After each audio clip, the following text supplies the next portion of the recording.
और इसी को जानने के लिए हिंदी खबर की टीम जगह जगह जाकर लोगों से बात कर रही है, हालात जान रही है। बुलंदशहर से साजिद सैफी ब्यूरो चीफ हमारे साथ जुड़ गए हैं, उनसे जानेंगे किस तरह के हालात हैं।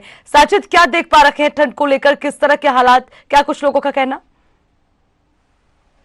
देखिए, गनीमत की बात है कि आज सुबह 8 बजे से ही जो सूरज है उनके दर्शन हो गए हैं और कहीं ना कहीं धूप जो है वो अब निकल आई है, तो लोग दिन में राहत की सांस ले सकते हैं। लेकिन हिंदी खबर की ओर से रात में सड़कों पर निकलकर व्यवस्थाओं का जायजा लिया गया था। सिकंदराबाद नगर पालिका क्षेत्र में हिंदी खबर की टीम जब पहुंची तो कई जगह अलाव की व्यवस्था देखी गई, लेकिन उसके अलावा कई ऐसे सिकंदराबाद के पॉइंट हैं जहां लोग जमा हो जाते हैं, देर रात तक लोग जमा रहते हैं या फिर मुसाफिर वहां ठहरते हैं। तो उन जगह पालिका की ओर से कोई अलाव की व्यवस्था नहीं कराई गई। कई ऐसे पुलिसकर्मी जो रात में वहां ड्यूटी करते हैं उनसे भी बातचीत की गई, तो उनकी ओर से बताया गया अर्चना कि लोग जी। देर रात तक बस का, वाहनों का इंतजार करने के लिए उन पॉइंटों पर रुक जाते हैं, लेकिन एक गैस के सिलेंडर की अलाव की व्यवस्था है जिससे लोग पूरी तरह से राहत नहीं ले पाते हैं। ज्यादा लोग अगर जमा हो जाते हैं तो गरमाई उन तक नहीं पहुंचती है। तो व्यवस्थाओं की अगर बात करें तो जो सिकंदराबाद नगर पालिका है उसको उन पॉइंटों को भी देखना चाहिए जहां देर रात तक लोग जमा रहते हैं, उन पर अलाव की व्यवस्था करानी चाहिए। हालांकि रैन बसेरा जो है वो रोडवेज डिपो के पास में है और वहाँ जो व्यवस्था है वो माकूल दिखाई दी।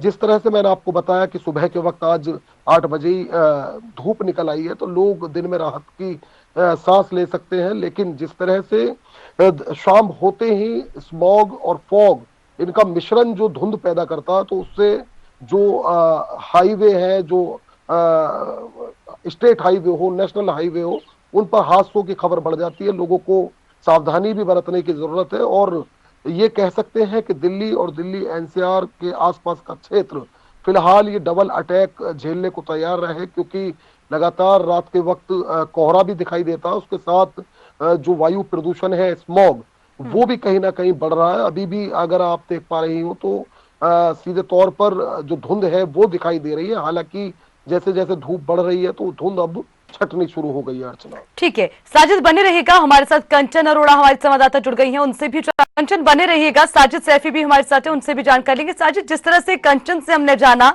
लोगों का ये कहना है कि रोजी रोटी भी एक बड़ा संकट है, तो उसके लिए घरों से निकलना जरूरी है और ये कड़ाके की ठंड बर्दाश्त करना भी जरूरी है, क्योंकि पेट पालना भी जरूरी है। तो बुलंदशहर में क्या नजारा नजर आता है? दुकानें कितने बजे से खुलनी शुरू हो जाती हैं साजिद? देखिए, आपको बता दें, अगर दूध की डेयरी की बात की जाए तो वो पूरे देश भर में ही सुबह के वक्त खोल दी जाती है, क्योंकि सुबह के वक्त लोग चाय का इस्तेमाल करते हैं।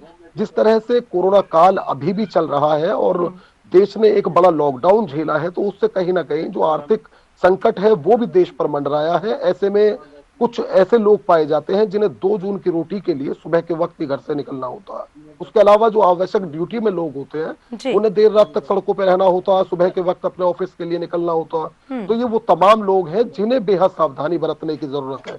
इसके अलावा की अगर हम जिला प्रशासन की तैयारी की बात करते हैं अर्चना, तो जिला प्रशासन की ओर से लगातार क्षेत्र में कंबल वितरित किए जा रहे हैं और ऐसा दावा किया जा रहा है कि जो पात्र हैं, जरूरतमंद हैं, असहाय हैं, गरीब हैं, उनकी बस्ती बस्ती जाकर के उनको कंबल दिए जा रहे हैं। ऐसे में कोई हताहत